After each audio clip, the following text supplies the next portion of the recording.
నా పేరు ఇస్మాయిల్. నేను జహీరాబాద్ పీడిఎస్ డివిజన్ అధ్యక్షుడిని. ఇక్కడ మేము 2000 మంది విద్యార్థులతోని మాకు రావాల్సిన 8,200 కోట్ల స్కాలర్షిప్ల కోసం మేము ఇక్కడ ఆర్డీఓ ఆఫీస్ కి రావడం జరిగింది.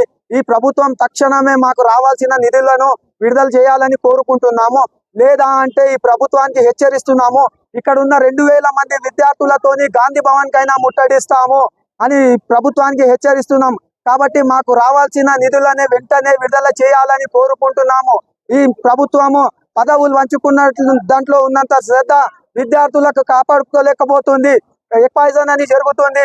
పిల్లలకు సరిగ్గా ఏ వస్తువు దొరకడం లేదు. బస్సుల ఇబ్బంది అవుతుంది. సమయానికి బస్సులు దొరకక విద్యార్థులు సమయానికి కాలేజ్ పోలేకపోతున్నారు. కాబట్టి తక్షణమే విద్యార్థులకు ఉన్న సమస్యల పైన ప్రభుత్వం పరిష్కరించాలి. మీరు సీఎం గారు, మీరు విద్యాశాఖ మంత్రికి అర్హులు కారు కాబట్టి మీరు తక్షణమే విద్యాశాఖ పదవి అనేది వేరే వాళ్ళకి ఇవ్వాలని ఈ పీడిఎస్యు తరపు నుంచి మేము కోరుతున్నాము. మీరు అర్హులు అయిన పదవులు పెట్టుకోండి, కానీ మీ వల్ల విద్యాశాఖ అనేది కాదు. మీరు ఏదో మీ సొంత ప్రయోజనాల కోసమే వాడుకుంటున్నారు. కార్పొరేట్ కాలేజీలకు తొత్తుగా మారి మీరు బీసీ, ఎస్సీ, ఎస్టీ, మైనార్టీ విద్యార్థులకు అణగదొక్కాలని చూస్తున్నారు. వాళ్ళకు విద్యకు దూరంగా చేయాలని చూస్తున్నారు. కాబట్టి తక్షణమే మీరు రావాల్సిన 8,200 కోట్లు విడుదల చేయాలని కోరుకుంటున్నాము.